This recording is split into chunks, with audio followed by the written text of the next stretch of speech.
আমার অন্তর থেকে অভিশাপ দিয়া রাখলাম, যারা আমার ইনস্টাগ্রাম ফেসবুক পেজ দিওটা হ্যাক করছো, আমার জিমেল আইডি হ্যাক করছো, তারার কাছে আমার দিল থেকে অভিশাপ দিয়া রাখলাম, ইকনাইন তোর বিচার একদিন পাইমু, মরার পরে কিয়ামতর দিন এই বিচার আল্লাহ করিয়া দিবা। বুঝছেন? হয়তো কেউ আল্লাহ জানডায় না, হয়তো কিমান কেউ করা ভগবান, কেউ করা ঈশ্বর, কেউ করা আল্লাহ, জাইন যে তাও কৌ, কিন্তু মালিক কিন্তু একজন।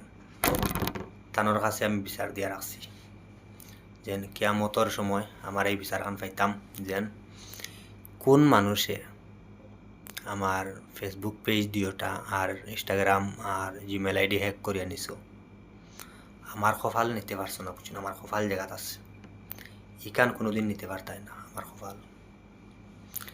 মনে করছো নি ফেসবুক পেজ দুগু হ্যাক করছি আর ইনস্টাগ্রাম হ্যাক করছি আর জিমেল হ্যাক করছি আর খাম দিচ্ছি, ইটা নাই, এর থেকে আরো বড় বড় খাম করতে পারবা। বুঝছেন? যদিন দুনিয়া জিন্দা আছো ওদিন অন্তাকি যে সময় যেন হাওয়াটা বার হয়ে যাব, ও সময় সিধা নাল ফাঞ্জা লইবা। এই সময় কেউ দরিয়ার তেড়া করতেও পারতো না। এখন যা তেড়া আমি হড্ডায় বড় বড় হ্যাকার বনি গেছো, বনো হ্যাকার দেহ সময় নি হ্যাক করিয়া নিও কিয়ামতর ময়দানের আল্লাহর বিচারগু হ্যাক করিয়া নি বন্ধ করে দিতে পারবা। ও বিচারর অপেক্ষাত আছি আমি, ও বিচার দেওয়া রাখছে আল্লাহর কাছে, কিয়ামতর দিন আমি এই বিচারখান পাই। সেওরও কোনো গলতি করছি উঠছি না যে বিনা দোষে আমার হ্যাক করে তুই দিলাই।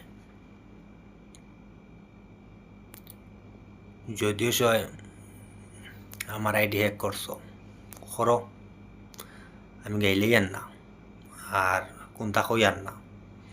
তোমার তান ইচ্ছে হয়েছে হ্যাক করতায় করছো করো, আর আমিও না গাইলেইয়া আল্লাহর কাছে বিচার দিয়া রাখছি, কিয়ামতর দিন আমার এই বিচারের ফল পাইতাম যেন বিনা দোষে আমার আইডি পেজ সে হ্যাক করছে। আমার জিমেল সহ আমার জিমেলও 350 মতো ফোন নম্বর আসলো।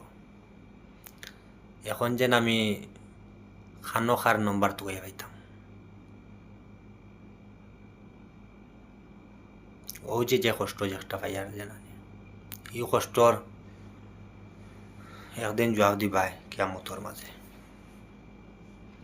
আর এখন যা বড় বড় হ্যাকার বনবার বনো, আর হর সময় নাল ফেঞ্জাল বিবাই,